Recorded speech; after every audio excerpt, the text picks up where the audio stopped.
Greetings from my world. What is up, y'all? We back again, another reaction. And today we got they murdered their friend because they were hungry. Now I came across this video on YouTube, just scrolling through shit to react to. I saw the title and I was like, damn. Fuck.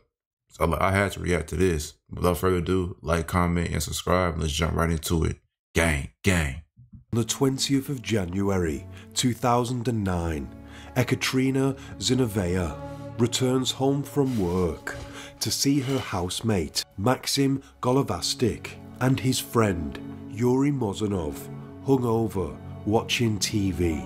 They were eating a stew made with meat, onions and potatoes. They offered Katerina some and she sat eating the stew, blissfully unaware that the night before, the two men had killed and dismembered a young woman in the house. What the And the fuck? stew she was eating was made with the flesh of the victim. Oh, hell to the fuck nah. Before we start, if you find this video fascinating, then at the end, please drop it a like and let me know what you thought about the case. It helps the channel. Also, don't forget to hit subscribe for more and hit the bell notification. Thank you.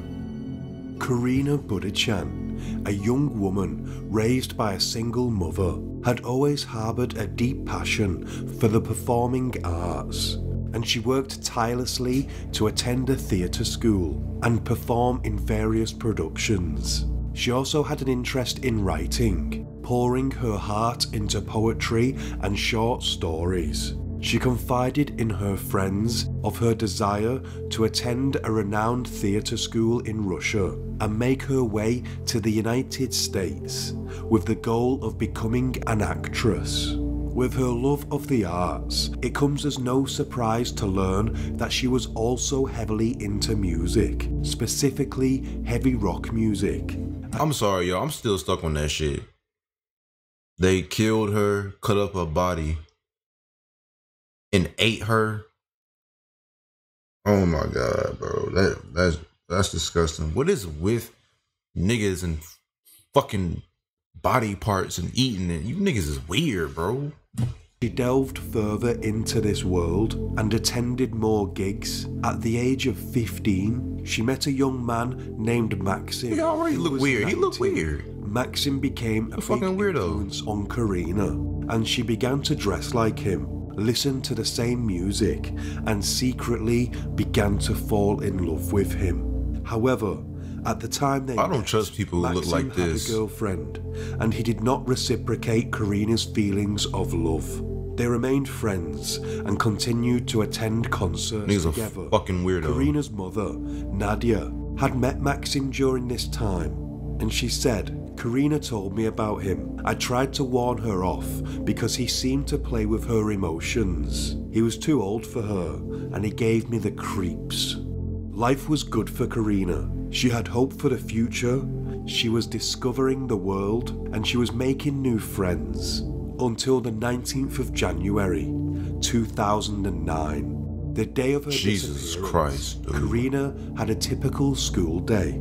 She attended her classes and afterwards she went to Rest a in peace friend's to house Karina. to study. As the night grew darker, Karina called her mother and asked about spending the night at her friend's to finish their homework. Little did her mother know that it would be the last time that she would ever hear. And that nigga already looks weird, bro. I don't trust nobody who looks like that, male or female. You look fucking weird, nigga. All that bullshit on your face. Fuck all that. That nigga looks weird. The fuck? And a mother instincts are always correct, bro. Damn near. She knew something was off about that nigga, bro. Why did she let her stay there, bro? I would not. If I felt that fucking off about that nigga, I would not let my daughter stay there. Hell no, I'm too protective, bro. Fuck all that shit. No, nigga. Her daughter's voice. Her mother gave her permission to stay, Oh my but told goodness. her to be back home for 7 AM. Karina promised to be back, but she would never make it home again. Karina's mother, Nadia, is worried when she wakes up to find her daughter is not home. She calls her mobile, but no one answers, so she calls Karina's friend to find out where she is. The friend reveals that Karina had gone to meet someone after they had finished their homework, and that she had last seen her at the train station. Karina's mother immediately goes to the police station to report her daughter missing, and they begin to search right away, as she is only 16 years of age. 16? For 2 long weeks. Oh my God. They look for her everywhere in the city, posting pictures and asking people if they have seen her. Desperate for answers. If she was 16, how old was that nigga? Like 20? 19? Like what the fuck? Bro. She was in high school, bro. 16 is like junior, not junior. 16 is sophomore. Sophomore, junior, bro. Oh my God. Karina's mother delved into her daughter's private diary and found dark, passionate love poems addressed to a man named Max. With a sense of impending doom, Nadia urged the authorities to question this Max in connection with Karina's disappearance. But unfortunately, this was not investigated at the time. Of course, police the news fucking suck. On a grisly discovery.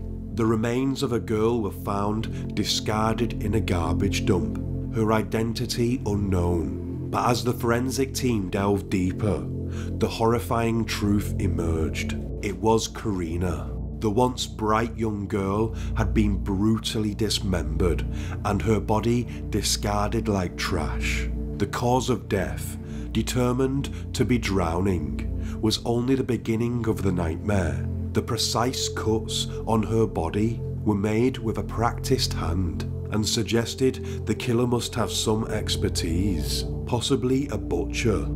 The exact date of her death remained a mystery, but one thing was clear. This was a crime of horrific brutality. The investigation continued, but the question remained, who could have committed such a heinous act? A weird ass nigga named Max. Then out of nowhere got a break.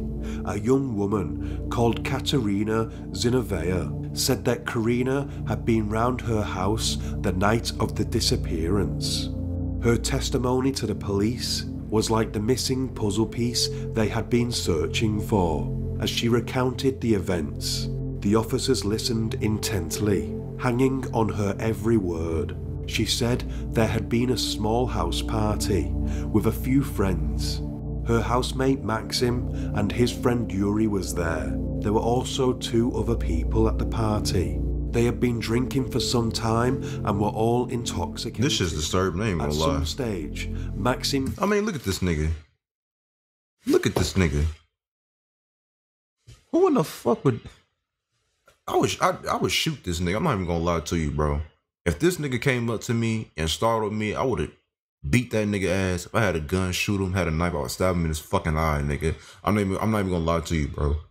I'm not even gonna lie. This nigga just looked like a weirdo. Fuck this nigga. Phones Karina and asks her to join the party. Once the call had ended, I mean, look at his weird ass. Shouted across the room to Yuri and said, "The meat is coming." Wow. Nobody in the room really understood the darkness of what Maxim had just said, apart from Yuri. Eventually, Karina had joined them, full of laughter and a carefree spirit. The 6 of them had a great evening, drinking and listening to music. Eventually, Maxim announced that he wants to be alone with Karina, and he asks his friends to leave. He also asks his roommate, Katrina, to give them some space. So all of the guests leave, apart from Yuri. Maxim told Karina that he wanted to be intimate with her and asked her to take a bath with him. Oh She my did. goodness. Katrina, the housemate, said Karina was in love with Maxim and went to the bathroom with him. I went to bed. I was sleepy, but heard splashes of water and some noise. I decided to check out what was going on. Yuri stopped me and told me to go back to bed. They had joked earlier that they could kill Karina, but, of course, I couldn't believe for a second that they were serious. The cold calculation of the murder was... If you heard that, bro, way earlier in the day, you didn't think to go to the police and say, hey, somebody just made a threat towards somebody, nigga? The fuck? Arrest her ass too, bro. She part of this shit too. I don't give a damn, nigga. As Karina lay unaware in the bathtub, with Maxim sitting upon her legs. The facade of normality was shattered as Maxim sneezed 3 times. A prearranged signal for Yuri to enter and brutally force Karina's head beneath the water, both men conspiring to take her life. The act was nothing short of heinous, leaving a chilling reminder of the darkness that can reside within the hearts of humans. They meticulously harvested her organs. Her body parts, still warm with the remnants of life, were carefully portioned and prepared for their meal. Vegetables and potatoes were added to the mix, and as they cooked, Yuri and Maxim, with cold precision, cleaned every last trace of their heinous act from the bathroom. For if anyone were to ask, especially the unsuspecting... Bro, I'm not even gonna lie to you, dog. Like, I watch a lot of these type of stories. A lot. I watch a lot of Mr. Ballin videos. I watch a lot of true crime with shit like this in it. I watched a lot. I've seen cartel videos. I've seen all that shit. But for some fucking reason, this video right here, nigga, I'm feeling kind of nauseous. I ain't gonna lie. My stomach's starting to twirl. It's starting to, you know, spin and shit. My head is, I ain't gonna lie to you, bro. This shit is disgusting. Roommate, they would simply say that Karina had left the house, just like all the others before her, but she would never leave, not truly. For her remains, the ones they didn't cook, were neatly stored away in the freezer, and the evil duo put the rest of Karina's dismembered body, including her severed head, in plastic bags, which they dumped in a district in St. Petersburg. The investigation into the gruesome murder of Karina was relentless, with Yuri and Maxim as prime suspects. But as they sat across from the interrogators, their story twisted and turned, each trying to pin the blame on the other. But their lies could not hold up forever, and they both soon confessed to the heinous act they had committed. And when asked why they did this, Maxim coldly responded that they were hungry and that there was no food in the house. It's shocking to hear their utter lack of humanity. No food in the house? So you decide to fucking eat a fucking human, nigga? Nigga, what? Bro. Where y'all parents at? Y'all are grown ass. Matter of fact, fuck the parent shit. Y'all are grown ass people. Y'all ain't got no job. You mean to tell me y'all niggas can't go out and get no fucking food? Y'all ain't got no money, no nothing. So you ain't got no food at the crib. So your next thought is, oh well, I'm gonna eat somebody. We gonna eat somebody. I hope y'all burning in hell, bro. I hope y'all are dead and burning in fucking hell, nigga. Investigators believe that the crime had been planned for some time, and when they found some of Karina's organs in Maxim's refrigerator, they knew they had the killers. To add to this, Maxim also worked as a market stall butcher to answer how the body had been mutilated in such a manner. The callousness with which they took a life for nothing more than a meal is truly terrifying. My nigga, you're a butcher. You didn't make no money off of that shit. Why the fuck? You know what? I'm not even gonna try and even understand this shit. In addition to the murder, Maxim and Yuri were accused of stealing Karina's property: a camera, a mobile phone, an MP3 player with headphones, and 2 chains. During the trial, prosecutor Andrei Lavrenko said They cut up the body of the victim into several pieces, eating some of them and throwing the others into the bin. They cooked her meat and served up the meal with potatoes. The arrestees said they ate the girl's body parts because they were hungry. They even served up Karina to their unknowing housemate. Oh my fucking At the end of the trial, Yuri took the last word and told the jury that he was a positive and kind person. In addition, the cannibal asked for leniency on his sentence. Hell no. For a chance to save his soul. Fuck your soul, nigga. Refused the last word, saying he was not ready. Shockingly, Nadia, Karina's mother, only found out of the grisly... So you tell me you killed somebody, cut up the body, and ate her. Now that your bitch ass is caught and finna face the consequences, now you wanna, it's too harsh, or save my soul. Fuck you, nigga. Her daughter had been killed and eaten by watching a TV. I don't know what I would do as a parent, bro. She said, I collapsed and thought my heart was going to explode. What they did was barbaric. She said to the killers at the end of the trial, You can only imagine what she's going through. Yes, they will. Continued.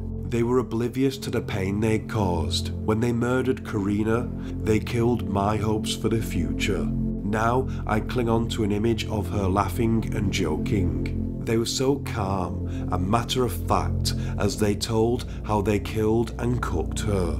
I still don't understand why they did it. I brought her up to be trusting, but I was wrong. Life is empty without her, and the pain of letting her down will never leave me. This shit is sad as hell. Maxim and Yuri were found guilty of murder. Look at this bitch. And jailed for 19 and 18 years respectively. They were both 19 and 8. No, they need life, nigga. They need life without parole. They got 19 and 18 years for what? What is that going to do? They're still going to get out. They need to be in there for life. Bro, oh my fucking God. That's not enough. She lost her life, bro. They need to lose their life too. Bro, that's bullshit. 19, 18 years? For real? I'm speechless, dog. I'm speechless. sentenced to serve their time in a place called the Colony, which is known to be a particularly brutal place to be an inmate. They have strict rules and run a regime dictated by labour and fitness. Regular beatings for inmates are also common. At least they're going March through hell. At least. It was announced that Maxim had been found hanging in his cell. Thank God. Fuck that nigga. Bitch ass nigga. He couldn't take it. He couldn't take it. His bitch ass couldn't take it. You took a life, but you can't serve time off of that. You a bitch, nigga. Burn in hell, punk ass nigga. Your bitch ass hanging, nigga. You couldn't take it. You was a bitch, nigga. That shows how soft you are, nigga. You a hoe. Punk ass. Years into his sentence, he had left a note which read, What it say? 9 years to his sentence? Into his that Maxim had been found hanging in his cell. 8 years in 8 years in. You a hoe. his sentence. He had left a note which read, I have finished my life in this body. The time has come to go away, in order to be reborn as a new person. Sources close to Maxim's family Nigga, you going to hell. He never spoke of committing such an act, and he also did not complain about the colony staff or beatings. Quite the opposite. He believed in himself and that he would soon be free. He was waiting for the decision on a review of his case. Maxim, until the end, claimed that he had nothing to do with the murder of Karina, and even more so, did not consider himself a cannibal. Are you fucking kidding me?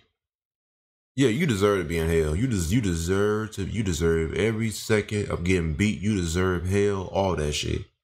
You killed somebody, cut them up and ate them, and then you're gonna say, I don't consider myself a cannibal. You're a cannibal. That's exactly what a cannibal is. They eat people. You ate a person. You're a cannibal, nigga. And you saying you didn't have nothing to do with her murder? Really, nigga? Man, fuck this video. Fuck both of them niggas. Just fuck this video, dog. This video pissed me off. This video pissed me off, bro. Rest in peace to that girl, man. Rest in peace, bro. The fuck? Fuck this video, y'all. I'm gonna get the fuck up out of here. Peace.